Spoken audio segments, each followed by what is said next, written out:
थकित को शांति का वचन भाई भगत सिंह के द्वारा नवंबर 10। और हर समय और हर प्रकार से आत्मा में प्रार्थना और विनती करते रहो और इसीलिए जागते रहो कि सब पवित्र लोगों के लिए लगातार विनती किया करो।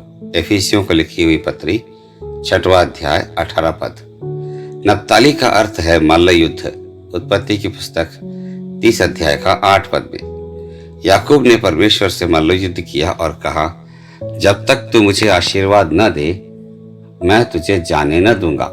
उत्पत्ति 32 का 26 पद में इब्राहिम ने बहुत लगन के साथ सदोम और अमोरा के लिए परमेश्वर से प्रार्थना की।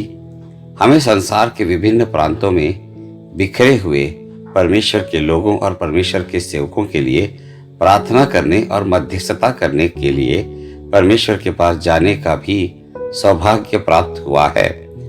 हम व्यक्तिगत रूप से हर जगह नहीं जा सकते, लेकिन हम प्रार्थना कर सकते हैं। एफिसियों 6 का 18 के बाद ऐसी प्रार्थना परमेश्वर के साथ मल्ल युद्ध है।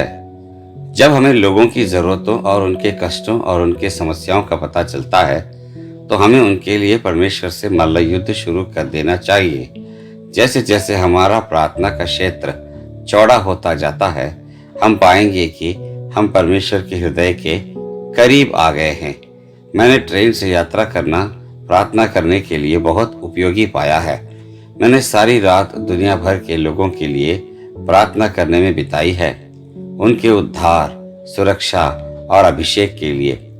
भीड़ भाड़ वाली ट्रेन में यात्रा करते समय बिना किसी आरक्षण के भी हम प्रार्थना में लाभकारी समय बिता सकते हैं। इस प्रकार हम अपनी समस्या को भूल जाएंगे और दूसरों के लिए प्रार्थना करने में आनंदित होंगे।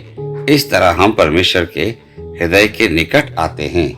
कई साल पहले मैं विक्टोरिया, कनाडा में था। मुझे एक बूढ़ी औरत का संदेश मिला जिसकी रीढ़ की हड्डी टूट गई थी और वह प्लास्टर की पट्टी में लिपटी हुई थी। वह ज्यादातर समय बहुत दर्द में रहती थी। जब मैं उसे उस कमरे में देखने गया जहां वह रहती थी तो उसने मुझसे कहा, मुझे इस तरह बिस्तर पर रखने के लिए परमेश्वर की आभारी हूँ। इससे मुझे प्रभु के कई सेवकों के लिए प्रार्थना करने का काफी समय मिल जाता है।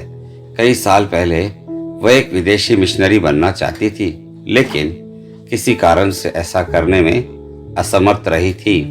लेकिन अब उसने आगे कहा, जब मैं दर्द में होती हूँ और सो नहीं पाती हूँ तो परमेश्वर मुझे संसार के विभिन्न हिस्सों के किसी न किसी एक सेवक के लिए प्रार्थना करना स्मरण कराता है।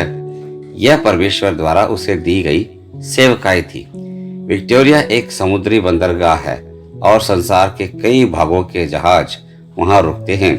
इस प्रकार कई देशों के मिशनरी इस शहर से गुजरते हैं।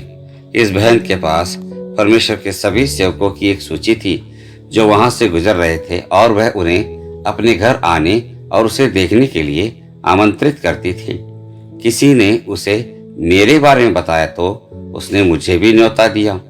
जब मैं उसे देखने गया तो उसका चेहरा बहुत आनंद से चमक रहा था। उसने मुझे बताया कि कैसे वह कई सालों से मेरे लिए प्रार्थना कर रही थी। केवल अनंत काल में ही हम उन महान कामों को जानेंगे जो परमेश्वर ने उसकी प्रार्थनाओं के उत्तर में उन सभी संतों और परमेश्वर के सेवकों के जीवन में और उनके जीवन के माध्यम से किए हैं जिनके लिए वह विनती कर रही थी। हम सभी को प्रार्थना में एक दूसरे की सेवा करने के लिए यह सौभाग्य प्राप्त हो सकता है।